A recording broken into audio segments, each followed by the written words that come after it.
Good morning, folks. Welcome to That's My Farm. I'm Jim Shroyer, your host, and we are in Manhattan, Kansas. We're going to be talking to an Extension Soil Fertility Specialist here in just a second, because really now's the time to be thinking, if you haven't already done it, to put on top dress nitrogen on the wheat. So stay with us. We're going to be talking to Dr. Dorivar Ruiz Diaz when we get back.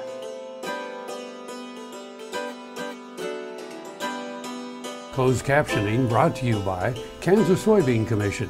The Soybean Checkoff Progress, powered by Kansas farmers. That's My Farm is brought to you in part by Tallgrass Commodities. Big enough to serve, small enough to care. Good morning, folks. Welcome to That's My Farm. I'm Jim Shroyer, your host, and we're going to be visiting today with Dorivar Ruiz Diaz. He is our Extension Soil Fertility Specialist. And Dorivar, thanks for being on the show with us. It's top dress time for wheat, if you haven't already done it. So what do producers need to be thinking about? Yes, Jim, you're right. This is the time of the year where we need to think about top dressing for nitrogen and also other nutrients actually for wheat. I think one way to kind of think about the key points for top dressing will be to think about the 4R concepts for nutrient management. Okay. That would be the right placement, the right time, the right source, and the right rate. And the right rate of fertilizer. And actually this is something that applies obviously for any nutrient management, but for top dressing will be one excellent way to do that. If we start with the right rate of fertilizer, obviously we need to keep in mind what we did in terms of the pre-plant application rates and what's basically left now in terms of how much we need to put for top dressing wheat to meet that requirements. So what if you put on minimal amount, less than 20 pounds of nitrogen prior to planting? That's probably a very good option actually, because obviously we don't need a lot of nitrogen in the fall because we don't get a lot of growth. Mm-hmm. So having some nitrogen there to basically as a starter fertilizer and to ensure some of the growth early on, that's a good option. And many people will come back about this time of the year and put the balance of that nitrogen again, most of the nitrogen going this time of the year. First of all, to again minimize any potential nitrogen losses, but also to make sure and we kind of do an estimate of what kind of moisture we have, what kind of yield potential, and we can still make some adjustment to that rate based on the potential yield that we expect this year. Okay, so how do you figure out the rate that we need to use? Yes, in our recommendation at K-State, we have basically an equation to come up with the rate where we take into account the yield potential. That's a key factor. Sure. So we have the yield potential as one of the components, and then we start to take credit for any residual profile nitrogen that we may already have from the previous crops. Mm-hmm. And that could be quite significant, Jim. We see in some cases where after failed corn or some crops with very low yields, we may have actually significant amount of nitrogen left in that system. We see in some cases coming in the soil testing lab where we have easily 100+ pounds of nitrogen already in the soil. Right. And in those cases, you may need very little, if any, nitrogen apply again to the wheat. So that would be another key factor. Other components that we have in that equation is also to take into account any credits from previous crops, and as well legume, for example, that may be providing some nitrogen, as well as any organic source like manure application, for example. And the organic matter level? In the organic matter as well. That's a key factor, actually. And for wheat, we are saying usually about 10 pounds of nitrogen is coming from each % of organic matter that you have in the soil. Okay. So it's also very important to have organic matter tests, basically testing your soil for organic matter to account for that. So we really, last summer, we should have soil tested to know what was in the profile. Should have taken a profile in test. Yes, before planting. Ideally in the fall, before planting, we should have that information. If we don't have that information at this point, unfortunately, there's not much we can do, because we're going to have to basically use a default value, which is what we typically do, which is about, we say a default value of 30 pounds of nitrogen.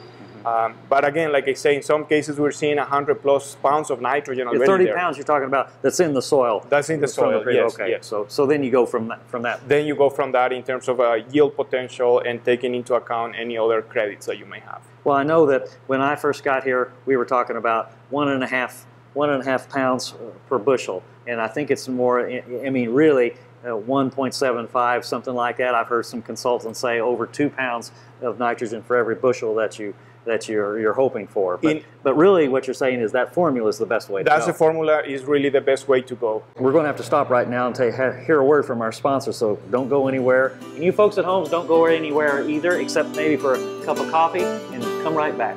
Tallgrass Commodities offers producers bulk commodities at a reasonable price with reliable service throughout the whole Midwest. To find out more about Tallgrass Commodities, visit tallgrass.us or call 785-494-8484. That's My Farm is brought to you in part by Tallgrass Commodities, big enough to serve, small enough to care. Welcome back to That's My Farm. I'm Jim Shroyer. Dorivar Ruiz Diaz is still with us here, and we're going to be talking a little bit more about rates. There's some new technologies out that might help with that. Absolutely, Jim, and one of those is actually the sensor technology that works really well for wheat in particular. We do have a lot of work here in K-State looking at calibration of those sensors. And the way this works is basically the sensor measure the level of gritness and the level of biomass that you have early in the season in wheat. And based on those measurements, it's basically providing a recommendation for application rates.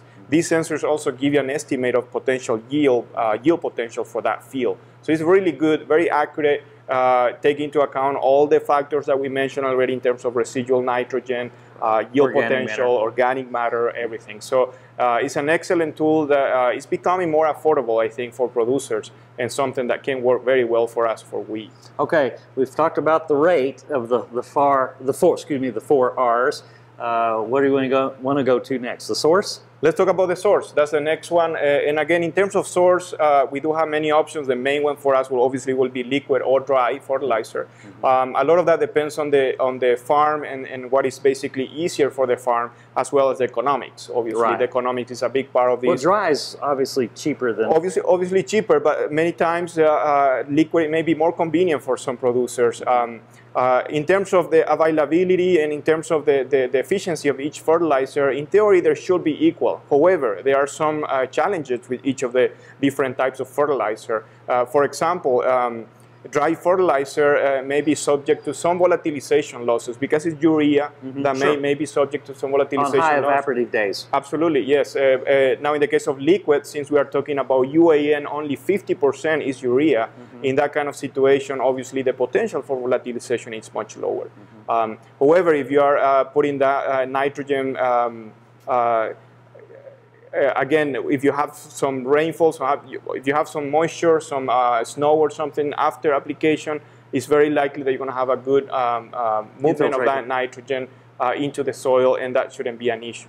So also probably one of the things advantage to liquid is weed control as well. Yes, and that's what many producers actually do. And again, like I say, it may be a more convenient option for many of them because they are doing herbicide application at the same time, and liquid could be a better option for them in that kind of situation. One thing driving around the countryside in early spring after a foliar application of a liquid is that you see this burning out there. Yes, and that's a big concern in that case. And actually, not just the burning of the leaves, but we have the potential for tie-up if we are actually spraying that UAN on top of heavy residue. So that could be a concern, for example, for no-till producers where there's some good level of residue, where tie-up could be a concern. And so granular dries wouldn't be that bad. Dry wouldn't be that bad because dry would probably move through that residue and get into the soil. And here we are basically talking already about the other 4 R's, which is placement. Okay, hold that thought. We got to take a word from our sponsors. Folks, we'll be right back after these words from our sponsors.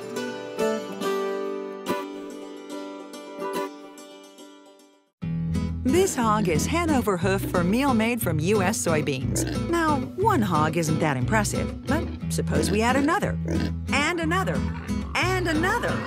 Before long, you've got billions of hungry customers around the world all clamoring for the same thing. Our soybeans. Learn more about the billion-dollar appetite of animal agriculture at BeyondTheElevator.com. Brought to you by America's soybean farmers and their checkoff. Kansas Farm Bureau, the voice of agriculture, represents grassroots agriculture. The state's largest and most powerful farm organization stands up for its members through leadership development, agriculture education, legal defense, environmental advocacy, farm safety, and risk management. Members also enjoy money-saving benefits. To join our organization today or to learn more, go to www.kfb.org or find us on Facebook and Twitter.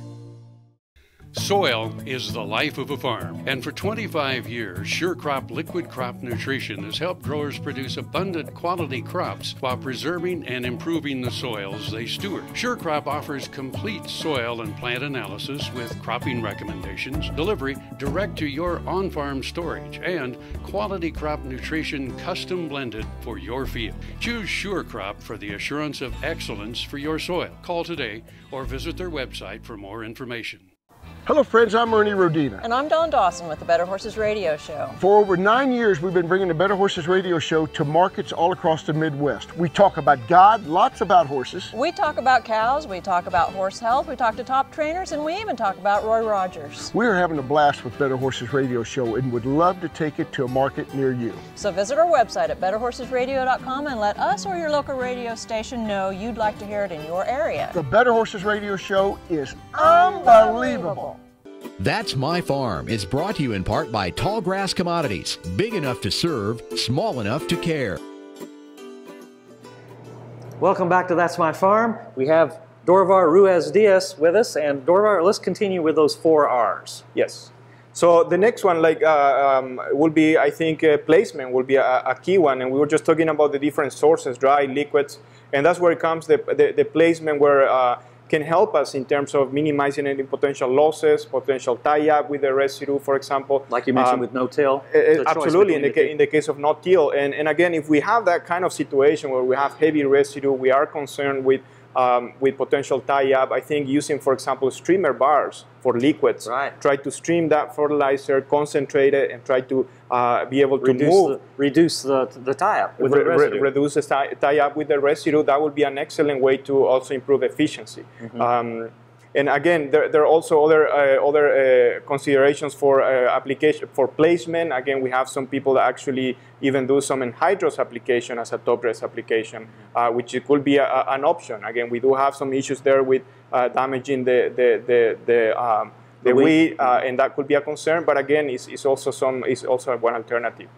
What about timing? The right timing. Yes, the last but not least is obviously timing, and this is actually very important because when we're thinking about the development of that growth, we want to have that nitrogen there in time to be able to produce the yields that we need. So the tillering, and again, in the case of top dressing, obviously we want to be there for sure before joining to make sure that nitrogen is in the root zone and is available to the crop. On the other hand, obviously, again, we don't want to go too early maybe and be subject to some runoff or potential losses from snow or anything like that. Well, okay, let's just talk a little bit about that with timing. Why do we say don't put on frozen ground or over the top of snow? Well, there's a few things. Obviously, there's an agronomic and environmental side to that, and obviously on the agronomic side, if we are putting fertilizer on top of snow, frozen ground, one concern is that we're going to have a lot of that nutrient basically moving around, and you may have areas basically short of nitrogen and other areas maybe high in nitrogen. So distribution and efficiency will be lower, as well as getting some of that nutrient actually in water bodies. Surface water will be in the field, in the bar ditch, and down the river, which ultimately is basically inefficiency in terms of agronomic use of that nutrient, because basically end up leaving the field. Right, exactly. Stay with us. We want to talk a little bit about some other nutrients as well. Okay. Okay. Folks, we'll be right back after these words from our sponsors.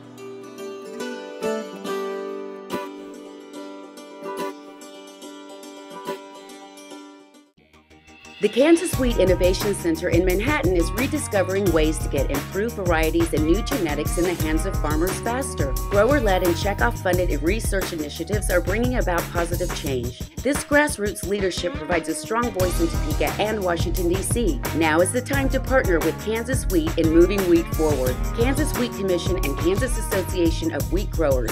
Farmers investing in their future and yours. Log on to rediscoverwheat.org. Tarwater Farm and Home is a nearly 40-year-old local family-owned business. Clothing for work and play, seeds and feeds, boots, toys for the kids, the tools you need for around the home and farm, and a service department to keep them in top running order. It's a big store, so when you have some time, take some time to see what they have for your farm and home. Tarwater's everyday pricing is like others' sale prices. When you need it, they've got it. Tarwater Farm and Home, 4107 North Topeka Boulevard. American innovation is being driven in places you might not expect by people like Brent Hayek, an Oklahoma family farmer, who recently set a world land speed record in a Ford Super Duty pickup truck powered by renewable B20 biodiesel. Advanced performance is here, now, putting America on the fast track to more jobs and energy independence. Biodiesel, America's advanced biofuel. Tallgrass Commodities offers producers bulk commodities at a reasonable price with reliable service throughout the whole Midwest. To find out more about Tallgrass Commodities, visit tallgrass.us or call 785-494-8484.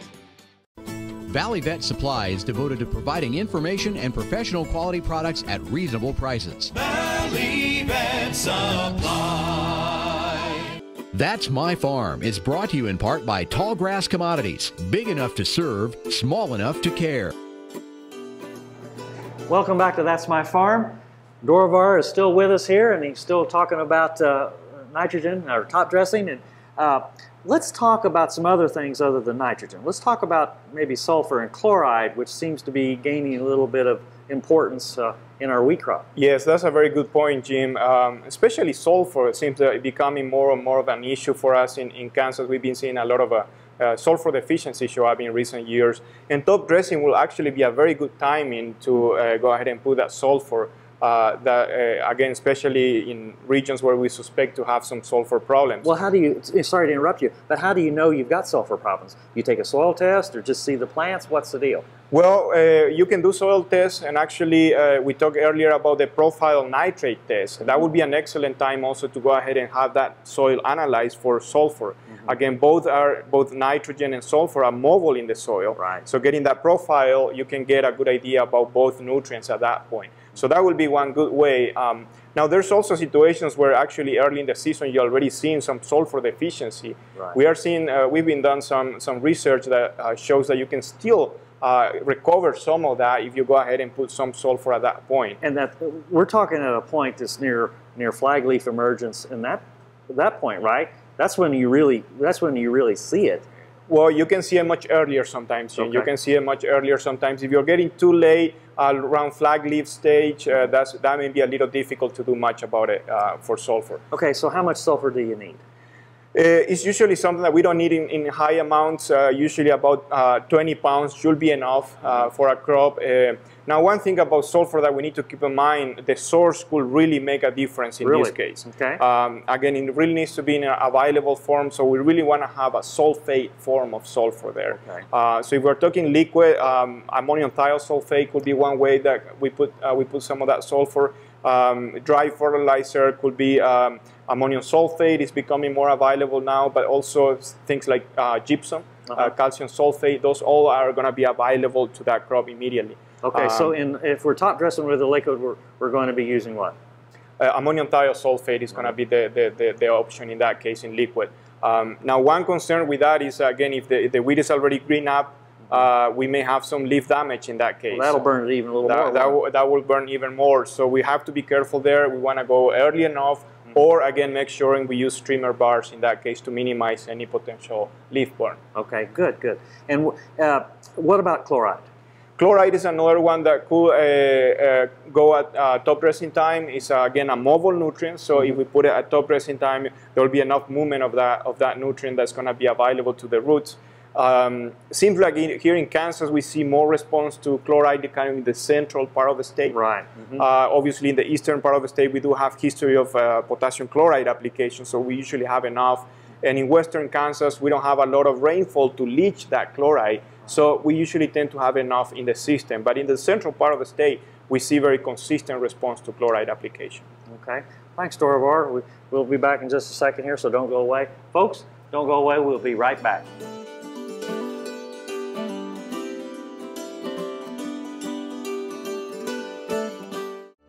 From the Land of Kansas is a trademark program that helps Kansas businesses grow, produce, process, or manufacture Kansas products. Let's meet Grillside Barbecue in Overland Park. Grillside Barbecue started as a homemade sauce for family gatherings, but when the demand became overwhelming, it was time to go public. After years of researching and testing many different flavors of Kansas City barbecue, Grillside was born. All natural, gluten-free, and with no high fructose corn syrup, this award-winning barbecue sauce is great on meats, vegetables, and pretty much anything that needs some zing.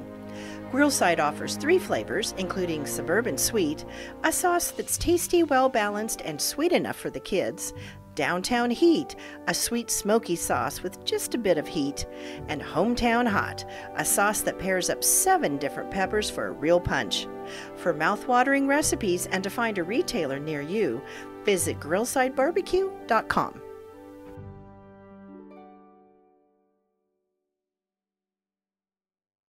I'm Dr. Frank Lyons, a physician here at Kansas Regenerative Medicine Center. As one of the only standalone stem cell centers in the U.S., we use your stem cells as therapy for arthritis and some autoimmune diseases. I'm Dr. Andrew Poe, here at Kansas Regenerative Medicine Center. Utilizing the latest technology under strict protocols, we're able to harvest your stem cells from your own fat to treat a variety of medical conditions. The best part about it is, it's a same-day surgical procedure and requires no general anesthesia. Buying a car shouldn't be this hard. And at Brown Chevrolet Buick in Wamego, it isn't. It's actually awesome. Whether you want a new or used car or truck, Toby's team can make the deal. Even if you want to custom order a new car or truck, Toby's team can make the deal. See Toby's team at Brown Chevrolet Buick in Wamego. We're awesome. Tallgrass Commodities offers producers bulk commodities at a reasonable price with reliable service throughout the whole Midwest. To find out more about Tallgrass Commodities, visit tallgrass.us or call 785-494-8484. When your living depends on agriculture, you can depend on KFRM 550 AM. If you're in the southwest 3/4 of Kansas or the northern half of Oklahoma, catch us at 550 AM on the radio dial. But if that isn't you, listen on your cell phone at TuneIn Radio or on your computer at KFRM.com. We promise to keep you informed, entertained, and company as you go through your day. KFRM 550 AM, the voice of the plains. We would like to join your management team. That's My Farm is brought to you in part by Tallgrass Commodities. Big enough to serve, small enough to care. Welcome back to That's My Farm. Dorvar, finish up here on some micronutrients.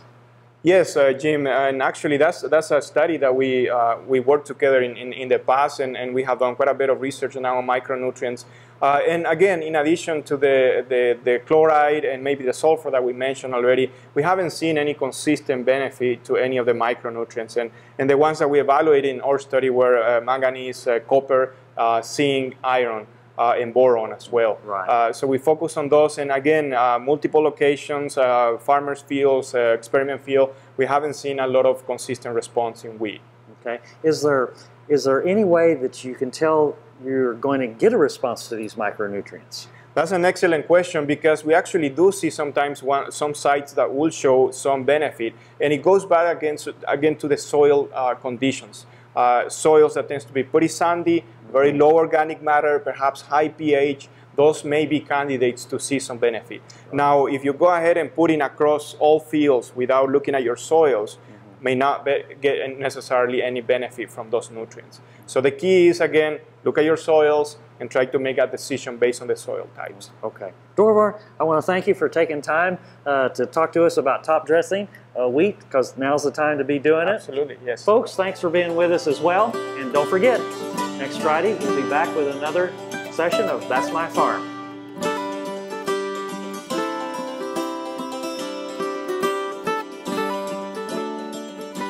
Closed captioning brought to you by Kansas Soybean Commission. The Soybean Checkoff Progress, powered by Kansas farmers.